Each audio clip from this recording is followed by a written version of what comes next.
राधे राधे मेरी YouTube family. अनीताज kitchen में आपका स्वागत है। आज मैं आपके साथ एक ऐसी रेसिपी शेयर कर रही हूँ जिसे आप व्रत में बनाकर खा सकते हैं या जब भी आपका मन करे तो बिना व्रत के भी इसे नाश्ते के रूप में तैयार कर सकते हैं, जो बहुत ज़्यादा पौष्टिक है और बहुत ज़्यादा स्वादिष्ट भी है। इसे आप बहुत कम समय में तैयार कर सकते हैं, इंस्टेंट बना सकते हैं। तो चलिए शुरू करते हैं। इसे बनाने के लिए सबसे पहले मैंने लिए हैं एक मुट्ठी जितने मखाने। इनको थोड़ा सा पैन में डालकर भूनना है, बस इतना कि ये क्रिस्पी से हो जाए। और अभी हम इसमें डाल देते हैं थोड़े से मूंगफली के दाने। इनको भी हमें भूनना है। मूंगफली के दाने भुने हुए थे तो मैंने थोड़ा सा इन्हें गर्म करने के लिए इसमें डाला है, जिससे ये अच्छी तरह से थोड़े क्रिस्पी से हो जाएंगे। और अब मैंने डाला है एक छोटी कटोरी जितना, लगभग 2 बड़े चम्मच समा के चावल, 1 चम्मच जितने, 1 बड़ा चम्मच डाला है इसमें साबूदाना। और इन सभी चीज़ों को बिल्कुल धीमी आंच पर हमें हल्का सा भून लेना है।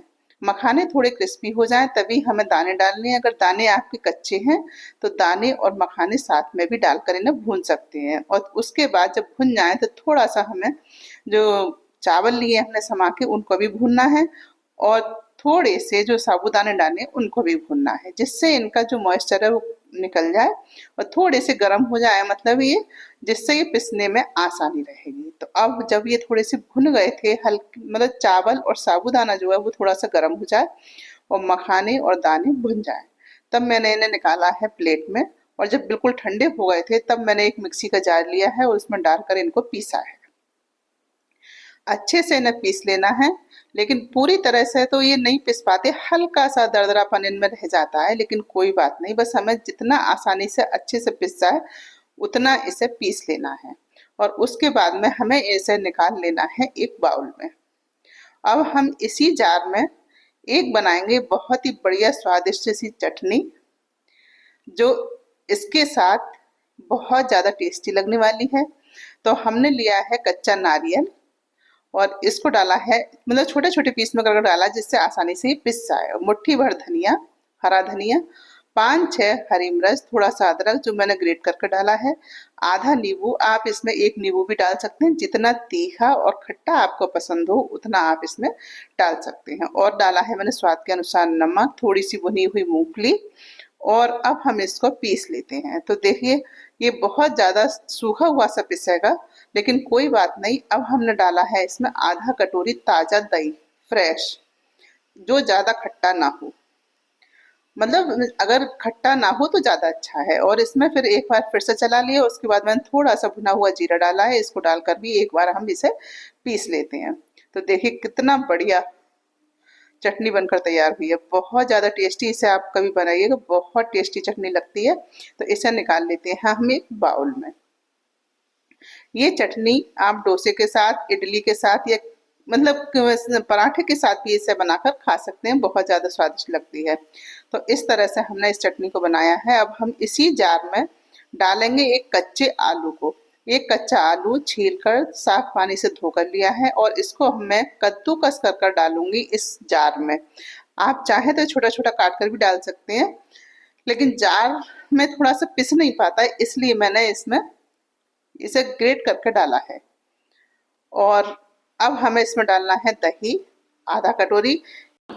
दही ऑप्शनल है, आप चाहें तो डालें वरना स्किप भी कर सकते हैं।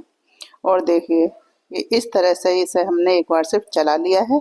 अब हम डालेंगे इसमें 1 कटोरी पानी और डालेंगे इसमें वो मिक्सचर जो हमने पीस कर रखा है, साबूदाना, मूंगफली, चावल जो समा के चावल हैं व्रत वाले, और मखाना। और अब हम इसमें डालेंगे नमक स्वाद के अनुसार, थोड़ा सा भुना हुआ जीरा, थोड़ी सी काली मिर्च, और इसे एक बार फिर से हम चला लेते हैं। तो देखिए ये बैटर तैयार हो गया इंस्टेंट। इसके बनाएंगे हम डोसे। तो देखिए मैं अब इसमें थोड़ा सा पानी और डाल रही हूँ और एक बार इसे फिर चला लेते हैं। आप चाहें तो पानी डालें, वरना आप निकालने के बाद इसकी कंसिस्टेंसी देखने के बाद भी पानी इसमें डाल सकते हैं। तो मैंने इसे निकाल लिया है एक बाउल में और ये बैटर तैयार है बिल्कुल परफेक्ट डोसा बनाने के लिए। तो इसकी कंसिस्टेंसी आप देख लीजिए, बिल्कुल परफेक्ट है डोसा बनाने के लिए। इसी तरह की कंसिस्टेंसी हमें चाहिए। तो इसे रख देते हैं 5 मिनट के लिए साइड में। और एक पैन लिया है हमने, इसे रखा है गैस पर और इसमें डाला है देसी घी, थोड़ा सा जीरा और डालेंगे अदरक और हरी मिर्च डालकर थोड़ा सा भून लेते हैं। अब हम इसमें डालेंगे 2-3 आलू जो मैंने उबले हुए लिए हैं और इनको पहले ही छील कर काट लिया है। तो इस तरह से हम इन्हें थोड़ा भून लेते हैं और भूनने के बाद फिर हम इसमें डालेंगे स्वाद के अनुसार नमक और थोड़ा सा गरम मसाला जो मैंने व्रत का बनाकर रखा हुआ है। आप इसमें काली मिर्च भी डाल सकते हैं या जो गरम मसाला व्रत में बनाकर रख लेते हैं वो भी आप इसमें डाल सकते हैं। और अब थोड़ा सा इसे मिला लेते हैं और अब फिर इसमें डालेंगे हम आधा कटोरी जितना पानी, जिससे जो नमक मिर्च है वो सारा आलू के साथ अच्छी तरह से मिक्सअप हो जाए। और जो आलू हैं उनको थोड़ा सा हम क्रश कर देते हैं तो ये थोड़े से मिल जाएंगी, सभी चीज़ें थोड़ी मिक्सअप सी हो जाएंगी। तो आलू की सब्जी जो है बहुत बढ़िया बनेगी और खाने में बहुत ज़्यादा टेस्टी लगेगी। तो इस तरह से हम इसको थोड़ा सा क्रश कर देते हैं आलू को और फिर अच्छी तरह से इसे भून लेते हैं। तो सब्जी व्रत के लिए बहुत बढ़िया सब्जी ये बनकर तैयार है, बहुत टेस्टी लगती है। तो आप इसे इस तरह से भी बना सकते हैं। और जब ये खूब अच्छी तरह से भुन जाएगी उसके बाद हम इसमें डाल देते हैं हरा धनिया और इसे एक बार फिर से मिला लेते हैं। फ्लेम को रखेंगे मीडियम और अच्छी तरह से फिर से हम इसे भून लेते हैं। और भूनने के बाद सब्जी बिल्कुल बनकर तैयार है। ये बहुत टेस्टी सब्जी बनती है। आप व्रत में कभी भी इसे बनाएं या बिना व्रत के भी बना सकते हैं, जो मैंने डोसे के साथ में बनाई है। और ये सब्जी बनकर तैयार है। तो इसे रख देते हैं हम साइड में। आप इसे चाहें स्टफिंग भी समझ सकते हैं। अब देखिए इसकी कंसिस्टेंसी इस तरह की हो गई है। तो हमें ये बिल्कुल परफेक्ट है। तो मैंने एक नॉन स्टिक पैन लिया है और उसमें एक एक चमचा लेंगे बैटर को और इस तरह से हम इसके ऊपर डाल देंगे जब ये तवा गर्म हो जाएगा। और फिर थोड़ा सा घी हमने इसके चारों तरफ डाल दिया जिससे ये जो डोसे हैं वो थोड़ी क्रिस्पी हो जाएं। और देखिए बड़ी आसानी के साथ ये छूट भी जाते हैं। नॉन स्टिक पर तो वैसे छूट ही जाती हैं, लेकिन ये बहुत बढ़िया बने हैं। आप इसे इस तरह से बनाकर तैयार कर सकते हैं जो बहुत टेस्टी लगते हैं, बहुत सॉफ्ट है और बहुत पौष्टिक हैं। व्रत हो या ब्रेकफास्ट, दोनों में ही हमें पौष्टिक खाने की ज़रूरत होती है और ये बहुत ज़्यादा पौष्टिक हैं। तो आप इन्हें इस तरह से बनाकर तैयार कर सकते हैं जो बहुत ज़्यादा टेस्टी लगते हैं। तो हम इसी तरह से इसे बनाते जाएंगे। और देखिए कितने बढ़िया इसमें बबल्स, मतलब जाली भी पड़ रही है और बबल्स भी उठ रहे हैं। बहुत ज़्यादा बढ़िया बने थे, एकदम परफेक्ट। आप इस तरह से इन्हें बनाकर तैयार कर सकते हैं और बहुत जल्दी से बन जाते हैं, ज़्यादा टाइम नहीं लगता। लगभग 1 मिनट भी एक डोसे को बनाने में नहीं लगेगा, या चीले को आप चीला भी बोल सकते हैं क्योंकि ये छोटे छोटे बन रहे हैं, डोसे थोड़े बड़े बनते हैं। तो इस तरह से आप इन्हें बना सकते हैं और छूटने में कोई दिक्कत नहीं होती है। हल्का सा बस हमने फ्लेम को मीडियम रखा है, बहुत ज़्यादा हाई फ्लेम पर हमें इन्हें नहीं बनाना है। और थोड़ा सा जब नीचे लगे सिक गए हैं तब हमें इन्हें पलटना है, क्योंकि अगर हमने जल्दी पलट दिया तो टूटने की संभावना रह सकती है। लेकिन सिक जाएगा अच्छी तरह से तब पलटेंगे तब कोई बात नहीं है। तो देखिए मैं इस तरह से इन्हें सेक सेक कर तैयार कर लिए हैं।